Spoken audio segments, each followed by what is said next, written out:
오늘 설교의 제목은 내 죄가 드러난다면입니다. 우리가 자주 사용하는 은혜라는 말은 자격이 없는데 받았다라는 뜻입니다. 과분한 사랑을 받았다는 뜻이기도 합니다.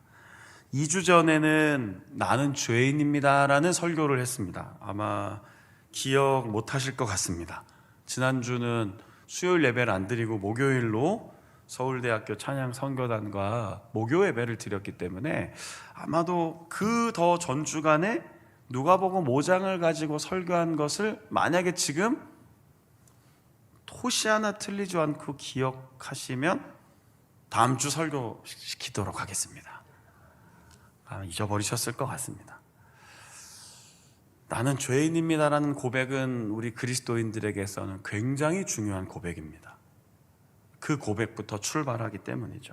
그런데 그 고백이 의미 있게 된 이유는 하나님께서 은혜를 주셨기 때문입니다. 십자가 사건을 통해 주신 하나님의 사랑과 용서를 우리는 은혜라고 표현하는 겁니다. 이것을 가장 잘 성경에 기록해 놓은 사람이 사도 바울이어서 사도 바울과 관련된 설교를 많이 듣게 되는 것이죠. 사도 바울 이후에 중세 신학자 아우구스티누스, 줄여서는 어거스틴이라고 많이 하는데, 이분은 어떻게 이 말을 표현했냐면요, 무상의 은총이 주어졌다라고 했습니다. 그러니까 무상으로 하나님의 은혜를 받았다라는 것이죠. 이것을 받아서 나중에 중세시대 이후 종교개혁자 루터가 오직 은혜를 주장합니다. 다 연결이 되어 있습니다. 하나님의 은혜, 무상의 은총, 오직 은혜. 자, 이것을 우리는 교회 안에서 보이는 것으로 누릴 때가 있습니다. 그것이 대표적인 요 성찬상에서 진행되는 성례와 세례입니다. 성찬과 세례인 거죠. 그러니까 눈에 보이지 않는 하나님의 은혜인데 떡과 포도주로 우리가 먹고 마시면서 그 은혜를 느끼는 겁니다. 세례라는 것은 이미 하나님의 구원을 받은 사람에게 징표로 남기는 겁니다. 세례 받을 때 구원받는 게 아닙니다. 혹시라도 아직도 그렇게 알고 계시면 세례 교육이 진짜 안 된 겁니다. 이미 우리가 믿고 고백할 때 우리에게 은혜가 주어지고 구원의 은총이 내려지는 것인데, 그 구원받은 자들에게 사람들 앞에서 이렇게 확인시키는 거죠. 그리고 물로, 그러니까 물이라는 것을 느끼고 씻기고 뭔가 침례 같은 경우는 완전히 문에 들어갔다 나오는 눈에 보이는 것으로 하나님의 은혜를 경험하는 겁니다. 자, 그런데 수많은 그리스도인들이 이 은혜를 어떻게 이해하냐면요, 잘 되고 성공하는 것으로 이해합니다. 어떠십니까, 성도님들은? 제가 지금 신학적인 얘기에, 교리적인 얘기에다가 성례식까지 설명했는데 여전히 우리는 어떨 때 은혜라는 단어를 많이 쓰냐면요, 내가 잘 됐어, 우리 아이가 너무 잘 됐어, 은혜야. 우리 남편이 직장에서 막 이거 너무 잘 됐대, 하나님 우리에게 은혜를 주셨어. 우리가 건강하게 질병이 회복되었어, 하나님의 은혜야. 전혀 틀린 말은 아닙니다. 그런데 만약 그것으로 은혜를 다 설명하면, 만약 일이 안 풀리고 문제가 생기면 바로 사람들은 이렇게 이해하는 겁니다. 하나님은 나를 사랑하지 않으시고 도와주지 않으시는구나. 어떠십니까? 어디에 더 많이 가 있으십니까? 완전히 무상이었다니까요. 과분한 사랑, 조건 없는 은혜를 받았다라는 것을 알면서도 자꾸 하나하나 내가 잘 되면 은혜라 그러고 안 되면 은혜가 아니라고 하니까, 오죽했으면 어떤 목사님이 그 은혜라는 찬양을 발표하지 않았겠습니까? 거기 보면 다 은혜가 아닌 거잖아요. 거기 그 은혜라는 찬양의 가사에 보면 이미 다 받은 거고 다 누린 거고 다 주신 거라고 하지, 내 앞에 이게 되고 안 되는 걸 은혜라고 하지 않는다는 것이죠. 그러니까 이 은혜라는 단어를 잘 이해해야 합니다. 이미 다 받은 겁니다. 이미 다 받은 겁니다. 그러니까 이미 우리는 그 은혜 안에 살고 있는 것이죠. 로마서 5장 8절엔 이 사건을, 이 은혜를 이렇게 표현합니다. 하나님이 그 아들을 보내셔서 십자가에서 죽게 하심으로 우리에 대한 하나님의 사랑이 확증되었다. 이렇게까지 얘기하는 겁니다. 그러니까 이 십자가의 사건이 하나님이 우리에게 은혜를 베풀어 주셨다는 가장 강력한 증거라는 것이죠. 그 은혜는 우리의 죄와 허물을 덮어주셨습니다. 오늘 다윗이 그 얘기를 하는 겁니다. 은혜를 받은 사람은 이렇게 고백하는 겁니다. 내가 죄가 없어가 아니라 내 죄를 하나님이 덮어주셨습니다. 내가 허물이 없다라고 얘기하는 것이 아니라 허물이 있지만 하나님이 나를 가리워주셨다라고 얘기하는 것이죠. 이게 은혜 받은 자다운 고백인 겁니다. 대한민국에는 CCTV가 굉장히 많습니다. 얼마나 되는지 아십니까?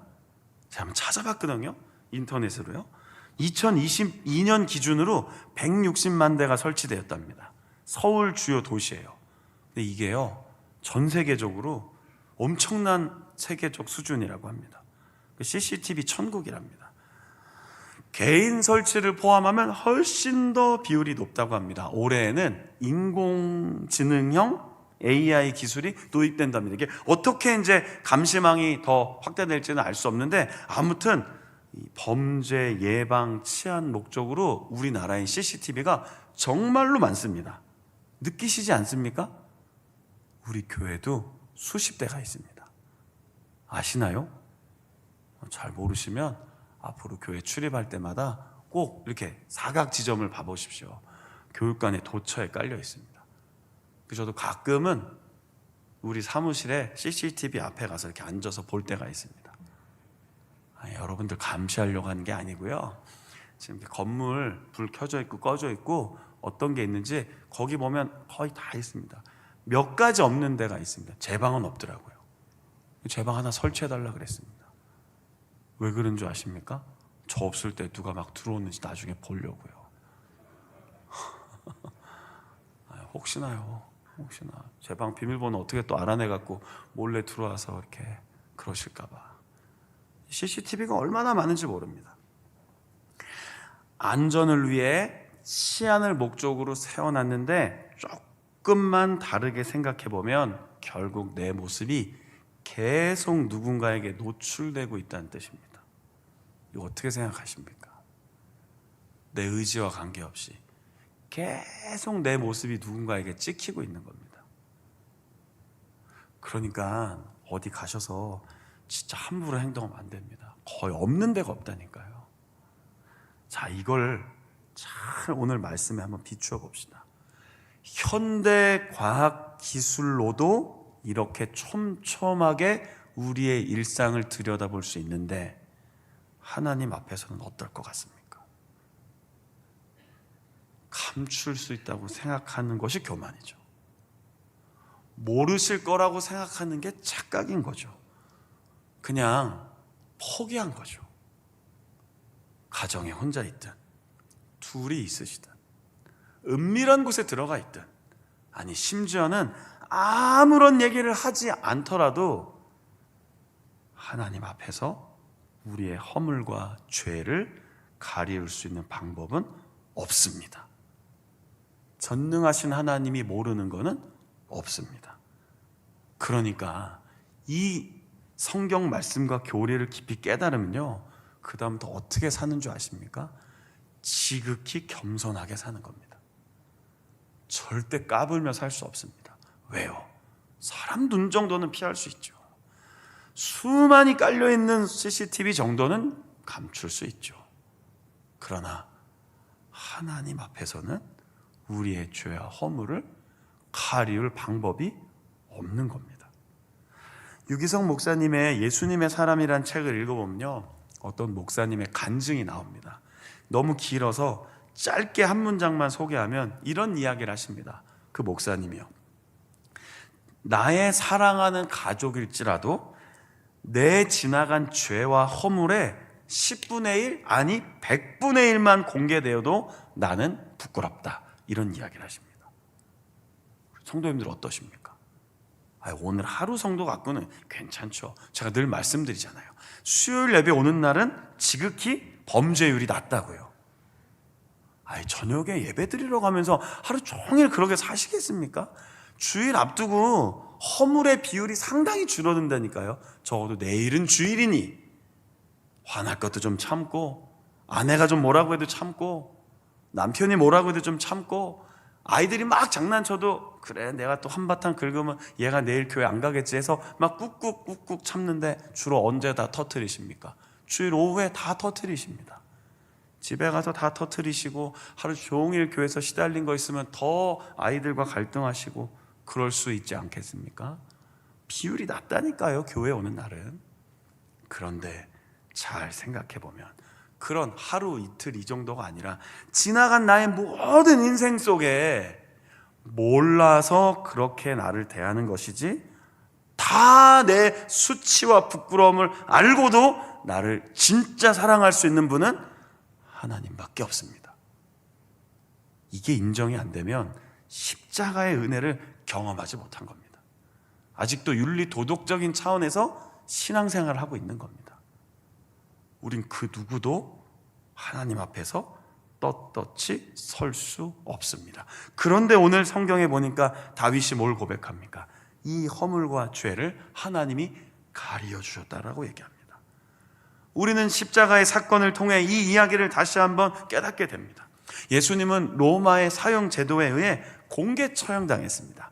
예수님의 영화나 그림을 보면 대부분 많이 가려놨죠. 그런데 사실은요, 그게 그 나라를 통치하는 로마 제국 입장에서는 다시는 이렇게 들고 일어서지 못할 정도로 아주 극악무도하게 괴롭히면서 동시에 수치심을 조했기 때문에 다 벌거벗겨 놨습니다.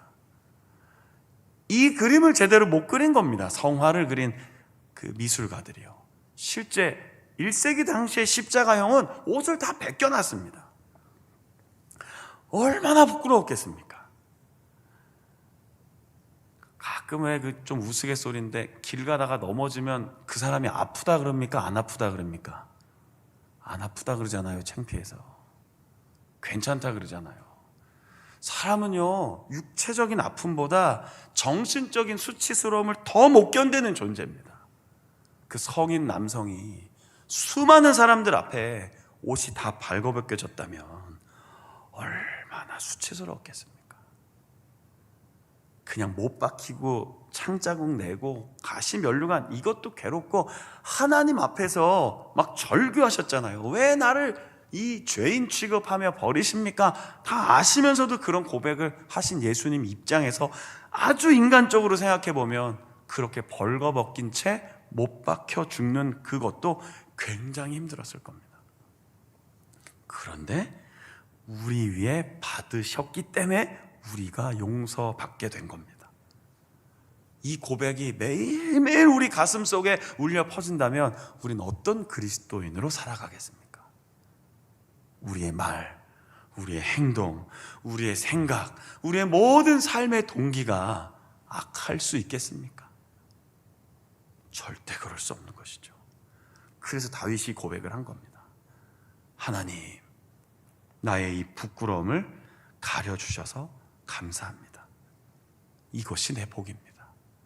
무엇을 얻어서 복이 아니라, 무엇을 성취해서 복이 아니라, 내가 왕위를 잘 지킬까 말까 이 정도가 아니라 내 이 추악한 나의 내면을 감춰주시고 용서해 주신 하나님의 은혜에 그것이 내 복입니다.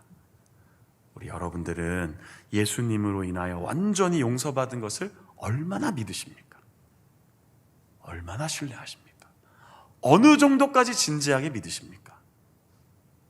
정말로 중요한 이야기입니다. 완전한 용서를 온전히 믿지 못하면요, 우린 늘 신앙생활하면서 결국 나를 의지합니다. 내 감정. 그래서 자꾸 내 감정 때문에 교회 와서 흔들리잖아요. 왜 이렇게 감정 때문에 자꾸 흔들립니까? 완전한 용서하심을 받아들이지 못하고 있다니까요. 내가 좀 잘해서, 내가 조금 더 잘해서, 내가 조금은 더 신앙인 나와서, 내가 조금은 이번 주는 그리스도인답게 살아서 거기에 조금 만족감을 얻고 그냥 좀 웃는 겁니다. 그런데 그러지 못한 주간엔 계속 죄책감 느끼고 정죄하고 나 자신을 부끄러워합니다.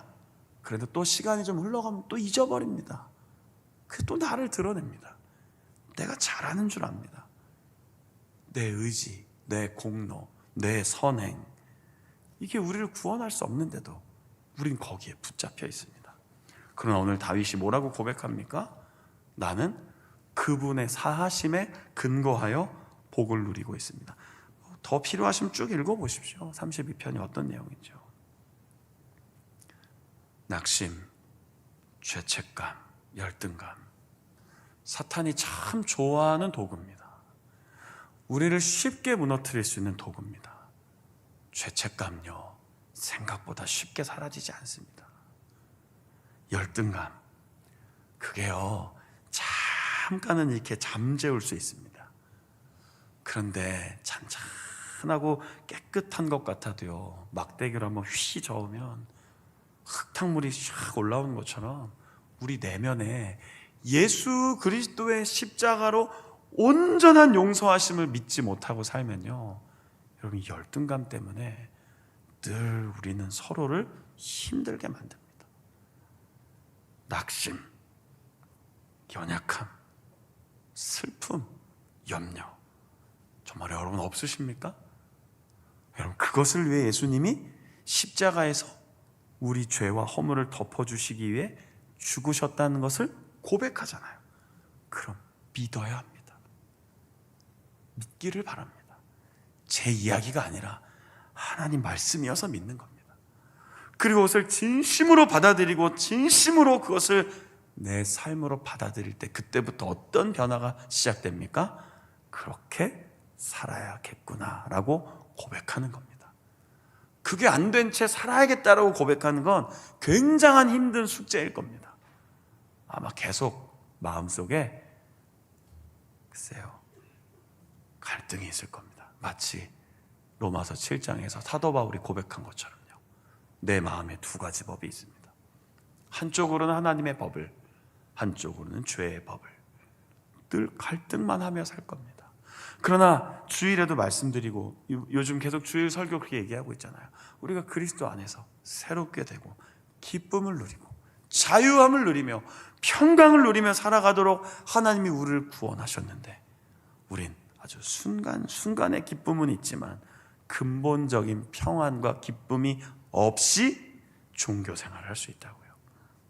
오늘 이 저녁에 수요일 저녁이지만, 그리고 시간도 뭐 한 시간 안에 예배가 끝나지만, 간절한 마음으로 하나님께 우리의 마음을 한번 고백해 보십시오. 내가 진심으로 믿겠습니다. 나는 죄인입니다 했던 사도 베드로의 고백을 떠올리시면서 오늘 다윗이 고백했던 것처럼 나의 허물을 용서해 주셨고 나의 죄를 가리워 주신 그 하나님 때문에 내가 복이 있습니다. 복을 받았습니다. 오늘 그런 은혜가 여러분들에게 가득하기를 간절히 바랍니다. 시편 32편은요 2주 전에도 말씀드린 것처럼 다윗이 밧세바 부정한 일을 하죠. 그런데 그 직후에는 51편을 씁니다. 밧세바가 간음한 후에 선지자가 찾아와서 당신이 더 악한 사람입니다 라고 지적했을 때 눈물로 회개했던 그 고백이 시편 51편입니다. 그런데 이 32편은요 대부분의 구약 성경학자들이 똑같은 배경으로 쓰긴 했는데 훨씬 시간이 지난 후에 죄책감에서 벗어나서 그 용서와 자유함이 얼마나 큰지를 노래한 것이다 라고 설명합니다. 그러니까 32편과 51편의 배경되는 사건이 똑같다라는 겁니다. 나도 모르게 내가 왜 그랬을까? 내가 왜 우리아를 죽였을까? 내가 왜 우리아의 아내와 그런 일을 했을까? 너무나 고통스러웠지만 결국 하나님이 선지자를 보내어 죄를 책망하고 거기에 간절한 통회함과 자복함으로 회개한 후에 하나님의 용서하심이 얼마나 큰지를 깨달았던 다윗의 고백이 뭡니까? 이 맨 끝에 결국 기뻐하고 즐거워하고 즐거워하라고 노래를 마칩니다. 이게 하나님이 주신 기쁨입니다. 죄 사함을 받은 사람의 고백입니다. 그냥 예배 때 즐거워서 노래하는 게 아닙니다. 죄 사함의 확신이 얼마나 크고 놀라운지 때로는 뼈가 상하고 나를 짓누르고 나를 너무 힘겹게 하는 그 죄악의 문제를 용서하신 하나님의 은혜를 내게 온전히 부어주심을 깨닫고 나니 마지막 뭐라고 얘기합니까? 악인에게는 많은 슬픔이 있으나 10절 읽고 있는 겁니다. 여호와를 신뢰하는 자에게 인자하심이 두루리로다. 나를 이렇게 붙들고 있다는 뜻이에요. 그래서 여러분, 의인들이요, 이 의인이 무슨 의인입니까? 내가 잘해서 의인입니까? 하나님이 의롭다 하신 의인입니다. 그 의인들이요, 여호와를 기뻐하고 즐거워하십시오. 마음이 정직한 여러분들이요, 여러분, 우리가 정직하면 얼마나 정직합니까? 그러나 하나님이 우리를 의롭다 하시니 정직한 사람으로 서겠습니다. 그들에게 즐거운 소리를 허락해 주시는 그분, 바로 우리를 용서해 주신 하나님이십니다. 오늘 그 은혜를 붙잡고 찬송하며 기도했으면 좋겠습니다. 창세기의 가장 첫 번째 사건이 뭡니까? 인간의 타락이죠. 창조 후에 바로 그 다음 장에 인간이 타락합니다. 타락한 후에 어떻게 됩니까? 늘 하나님이 부르시면 네, 여기 있습니다. 하나님, 저희가 여기 있습니다. 하나님이 주신 에덴 동산에서 즐겁게 살고 있습니다. 주신 것을 누리고 있습니다. 그랬던 아담과 하와가 죄를 짓고 나서 두려워서 숨습니다. 숨는 건 죄인의 본능입니다. 절대로 숨을 수 없는데 숨겨질 줄 알고 나뭇잎으로 가리잖아요. 이게 우리의 실존이에요. 가릴 수 있다고 믿는 거예요. 왜 아이들이 무서우면 어떻게 하는 줄 아십니까? 눈을 감습니다. 이게 얼마나 어리석은 거 아시죠? 눈을 감으면 없어집니까? 두려움의 대상이요? 그렇게 우리가 신앙생활을 한다니까요. 내가 눈만 감으면 앞에 없어집니까? 그렇지 않습니다. 직면해야죠. 부딪혀 봐야죠. 내가 용서받기도 하고 내가 용서하기도 해야 됩니다. 그런데 우리 꼭 그렇게 아이들처럼 살아요. 그냥 눈 감아버려요. 없다가요. 없어. 몰라 안 보여. 여러분, 그게 죄인의 본능이에요. 그러나 하나님의 은혜를 힘입어 죄의 사함을 받은 사람은요, 이런 고백을 합니다. 우리가 고백하면 그는 미쁘시고 의로우사 우리를 모든 죄에서 사하여 줄 것이요, 그게 예수 그리스도를 통해 주신 완전한 은혜입니다. 하나 위로가 되는 것은 그렇게 완전한 회개를 하지 못한 아담과 하와도 가죽옷을 입혀주셨습니다. 이게 바로 하나님의 은혜입니다. 완전한 회개를 하지 않았습니다. 그럼에도 아담과 하와에게 가죽옷을 입혀주신, 우리에게는 십자가의 사건으로 그리스도로 옷 입혀주신 그 하나님의 은혜를 이번 한 주간 동안 붙잡고 그리스도 안에서 주님과 함께 하나님의 영광을 위해 매일매일을 살아가시는 우리 모든 성도님들 되시기를 축복합니다. 용서는요, 큰 은혜의 통로입니다. 그래서 용서받았다는 것, 이거 놓치시면 안 됩니다. 그리고 주기도문에서 기도하는 것처럼 용서하셔야 합니다. 오늘 우리의 기도 제목입니다. 용서받았다는 것, 허물의 사함을 받고 내 죄가 가리어져서 그리스도인이 되었다는 것 감사하면서 우리도 용서의 사람으로 한 주간 힘있게 살아갈 수 있기를 간절히 부탁드립니다.